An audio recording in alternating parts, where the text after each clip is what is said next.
في عالم عربي إسلامي ما زالت المرأة فيه تحجب وتلف وعمرها لا الله يهديك ولا الله يهديك ولا. أنا مش أقول لك حاجة، لحظة، شو أقول لك حاجة. هل أليس في الحجاب نوع من الإغراء؟ يا أختنا في الله لا يغويك ذا الشيطان، إن الحجاب فريضة من ربنا المنان.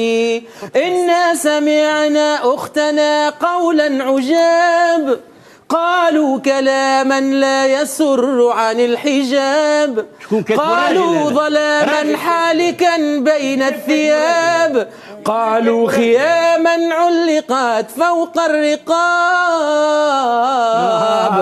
نادوا بتحرير الفتاة وألفوا فيه الكتاب، رسموا طريقا للتبرج لا يضيعه الشباب.